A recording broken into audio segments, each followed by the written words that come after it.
మహాలక్ష్మి గణపతి సేవా ట్రస్ట్ వారు నిర్వహిస్తున్న గణపతి ఉత్సవాల్లో భాగంగా ఈ గోమయ విగ్రహం అనేది గో పంచకము అంటే గోమూత్రము గోవు పేడ ప్లస్ పసుపు ప్లస్ చింతగింజల పొడి యాపాక్ పేస్ట్ తోటి తయారు చేయబడుతుంది.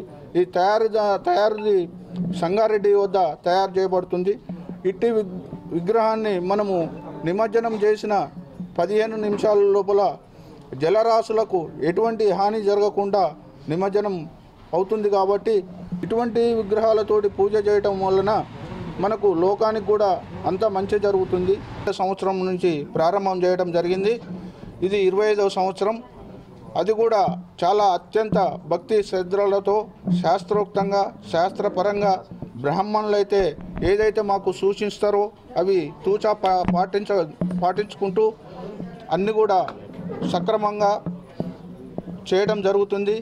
అది పూజా విధానంలో భాగంగా ఉదయము వెండి విగ్రహం లక్ష్మీ గణపతి విగ్రహం స్వామివారికి అభిషేకాలు 21 రకాలు, తర్వాత 21 రకం పత్రితోటి, తర్వాతి అష్టోత్తర పూజా కార్యక్రమం ప్లస్ పూజా విధానం కూడా మాకు బ్రాహ్మణులు కూడా భక్తులు కూడా అందరూ కూడా ఉదయం 5 గంటల వరకు పూజా విధానం ప్రారంభమవుతుంది.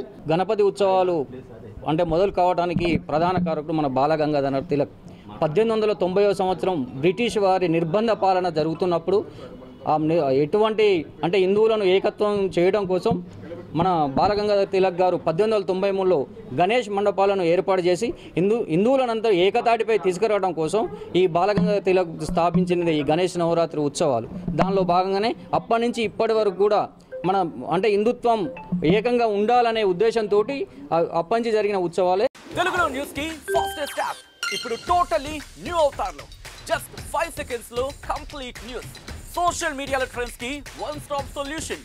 Live TV app voice search option తో ఇప్పుడే డౌన్లోడ్ చేయండి లేదా అప్డేట్ అయిపోండి. యాప్ లింక్ డిస్క్రిప్షన్ లో ఉంది.